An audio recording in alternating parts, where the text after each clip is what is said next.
Avinash sir, assistant superintendent of police, Patna. Sir, जब आपसे मैंने पहली बार फ़ोन पे बात किया 15 नवंबर 2025 को, तो मुझे विश्वास हो गया था कि मेरे बच्चे को पक्का न्याय मिल जाएगी।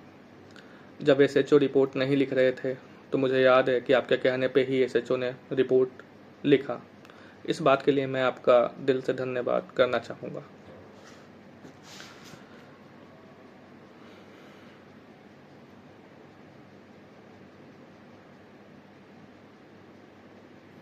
आपके कहने पे ही सर एसएचओ ने डीएम सर के पास मेडिकल नेग्लिजेंस का मेरा केस भिजवा दिया।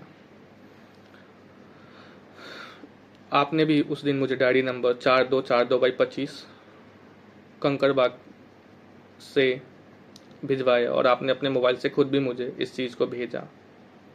उसमें सर आपने मेडिकल नेग्लिजेंस की तो बातें कही, लेकिन सर मेरा जो वहाँ मेन कंप्लेन दूसरा भी था, आरोपी अरुणेश रमन, जो ब्लेसिंग स्कैन पॉइंट को चलाता है, जो उसका डायरेक्टर है, कि उसने किस तरीके से मुझे और मेरी वाइफ को ह्यूमिलिएट किया, किस तरीके से गाली गलौज दी, किस तरीके से जान से मारने की धमकी दी, किस तरीके से डीएम साहब के कंप्लेंट पे उसने डीएम साहब को भी गाली दिया और पुलिस के कंप्लेंट पे भी उसने मुझे घर पे आके मारने की धमकी दी, किस तरीके से मेरी बीवी को के लिए मैसेज कर कर के मानसिक प्रताड़ित कर रहा था और किस तरीके से उसने परेशान किया सर।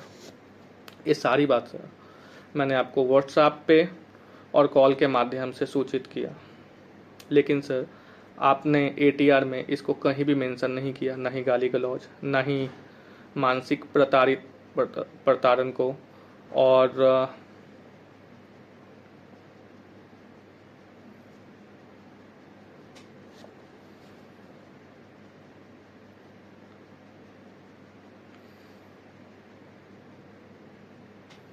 सर आपको कई बार मैंने व्हाट्सएप और कॉल के माध्यम से सूचित किया, लेकिन आपने कहीं भी इस चीज़ को नहीं लिखा।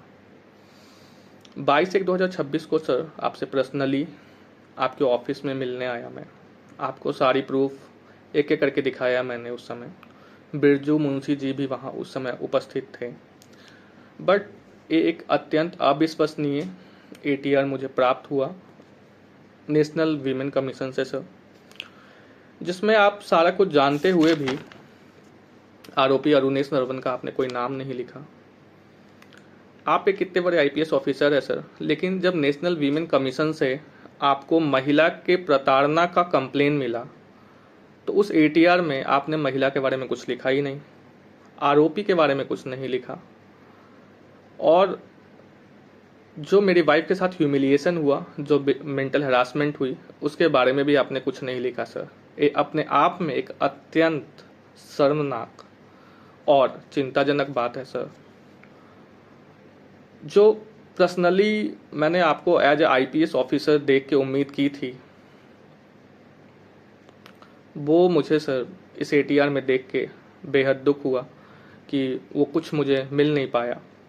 आपसे मेरा बस एक रिक्वेस्ट है सर कि मेरे बच्चे के साथ आप भी प्लीज़ अन्याय मत कीजिए। कई लोगों ने अन्याय किया, घोर अन्याय कर रहे हैं, सारा प्रूफ अवेलेबल है, सारा कुछ आपके पास भेजा है, लेकिन कम से कम सर आप भी इतने बड़े पोस्ट पे होके, जिस पे सबसे ज़्यादा शायद मैंने अगर किसी डिपार्टमेंट पे और किसी लोग पे भरोसा किया था तो आप पे, आप कृपया इस तरीके से सर मुझे और मेरे बच्चे के साथ प्लीज़ अन्याय मत कीजिए सर।